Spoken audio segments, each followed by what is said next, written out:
It's a natural tendency to believe that the world as we know it will remain as we know it, and that any change that does come will be gradual. However, history has shown over and over that this is a false assumption. This tendency, often referred to as the normalcy bias, prevents people from seeing and understanding the immense forces of causality which build up as a society approaches a cataclysmic change. The U.S. economy is headed for a collapse. In this video, I'm going to demonstrate why this collapse is inevitable, and I'm going to show you evidence that the U.S. government is actively preparing for this event right now. The U.S. national debt is currently at about $16.7 trillion, and it's been growing by an average of $3.87 billion a day. This is an inconceivable amount of money. The human mind just isn't capable of registering what numbers of this size actually mean. So let's take a look at a visual representation. This is $100. This is $10,000 in $100 bills. This is $100 million. It's also about how much 3,500 Americans would make with a salary of $28,500 a year. And this is 16 trillion.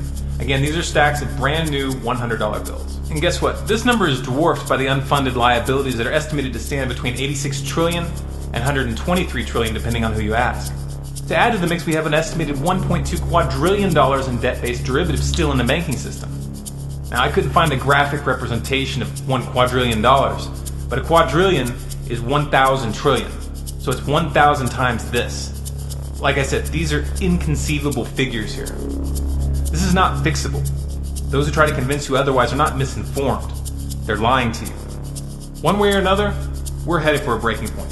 This is the inevitable result of having a debt-based currency.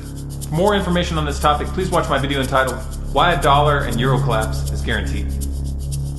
The US government sees this coming and they are preparing. The way that they're preparing, though, should make the hair stand up on the back of your neck. You might remember not too long ago I did a report on the billions of rounds of hollow point bullets and buckshot that the Department of Homeland Security has on order. Perhaps you thought this was a crazy conspiracy theory. Well, if Forbes is willing to acknowledge it, is that mainstream enough for you? Last week, I put out a detailed report covering a leaked government document entitled Internment and Resettlement Operations, or FM 3-39.40, which clearly outlines the plans for military internment camps for U.S. citizens. It specifically mentions the use of psychological operations officers within the camps to isolate activists and to pacify the population. The link to the video and the document itself is in the description. And then there's this. Well, we have our big vehicle out here. It's an armored vehicle. It's an MRAP vehicle. It's mine resistant, ambush protected. That's what it stands for. This is what we use to deliver our team to high-risk warrant services.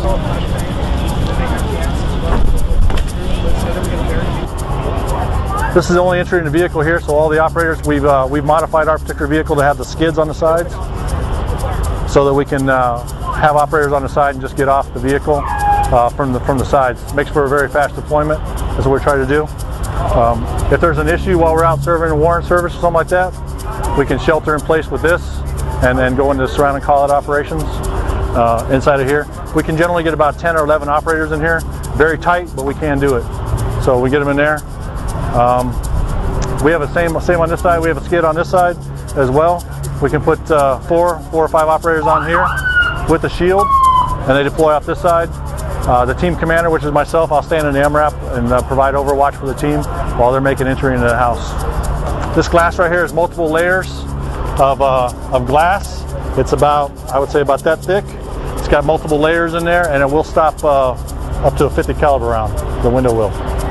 So it provides very good protection for us. We have gun ports in here, so we can actually shoot from within the vehicle. You may think it's pretty loud, but actually it's not too bad. But we do have gun ports there and in the back, and two on the side as well. Our team is stationed in El Paso. That's where we're from. We have a team right now, about 17 certified members, and a couple green team guys that are trying to get on the team. And we cover the entire New Mexico state and West Texas, all the way out from El Paso to Midland. And that's our area of operations. Now, we are a national team, so we can be called to go anywhere in the United States and assist other teams with whatever they have pending. It should be obvious that this isn't law enforcement. These are preparations for war. Combine all of this with the NDAA of 2012 and 2013, which give the military the right to kill or detain anyone anywhere in the world without a trial, and you've got the makings of a full-out military dictatorship. Powers that be have no intention of becoming the powers that were. Their system might be falling apart, but they aren't about to just let the people choose what comes next. Now, if you're a rational, intelligent person who's willing to look at reality, then this information is bound to be frightening. For some people, it'll be so overwhelming that they'll just push it out of their minds and do their best to avoid thinking about it. Others will understand that this is irresponsible and will want to do something. But what? Well, let's start by using the process of elimination and discard the options that clearly won't do any good. Option number 1, vote the bums out.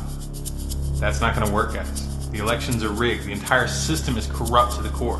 This should be obvious to you by now.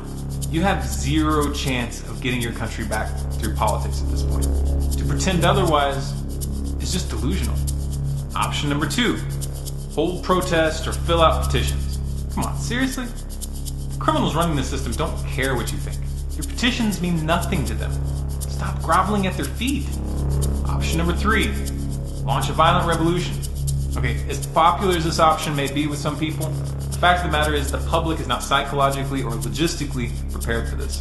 If a small handful of civilians armed only with rifles and handguns try to take on the federal government right now, the results would be disastrous. Anyone with urban combat experience, especially veterans of Iraq or Afghanistan, can attest to this. So what does that leave us? I'm going to describe 3 steps that would change the game if the people could bring themselves together. This is not a command or recommendation, it's just my analysis of what would work. Step number 1, cut the federal government and the bankers off financially. Bleed them dry on every level, meaning stop every single payment going in their direction. If you aren't willing to go cold turkey in this regard, organizing a file for extension, day of action, for example, this April, might be a start. Make no mistake though, to really bring these crooks to their knees, you're going to have to play hardball. Step number 2, occupy and blockade the Congress. Do not let these criminals through the doors. Congress and the Senate are guilty of high treason. The most lenient penalty that they should face for the crimes that they have committed would be a life behind bars. Merely preventing them from going to work would be beyond merciful. But it would be a start. Step number 3, call for the military to break the chain of command and refuse to fight in these wars in Africa and the Middle East. Call for them to come home and protect the people from its real enemies. If soldiers want to fight for freedom, they need to disband the Congress, the executive, and the kangaroo courts that some like to call the judicial system, and bring the financial cartel, which is really running this show, to justice. Sound extreme? Yes, it's extreme. But that's what it would take. Short of this, America's headed for an overt East German-style lockdown when the economy unravels. This isn't something that's coming 20 or 30 years from now. The scale and the pace of the government's preparations should make that clear. Those who have young children and who don't want anything to do with this insanity would be advised to have a plan B, meaning you need to make the necessary preparations to leave the country on short notice. You should have a passport for every member of your family. You should have enough cash to get you out of the country. You need to research the geography, the politics, and the immigration policies of several countries. If the country you're looking at speaks a foreign language, then you need to start learning that language. This is really just the bare minimum. Listen, I don't want to look at this any more than you do. I don't want to see my country go down this road. And to be honest, I don't know what our chances are of changing the outcome. All I know is that we have to try. We've got to wake people up to what's coming. If we're going to win, it's only going to be possible if we reach critical mass. If you feel this message needs to get to the public, then please share this video by every means possible. Share it to Facebook, to Twitter, to your friends via email. If you want more content like this, please subscribe to this channel, Storm Clouds Gathering, here on YouTube. For bonus content and updates, follow us on Facebook, facebook.com/StormCloudsGathering. On Twitter at Collapse Updates. And of course our website, stormcloudsgathering.com. Also, we're doing our live broadcast Wednesday nights, 10 p.m. Eastern, which is tonight, here on YouTube, so be sure to check in for that.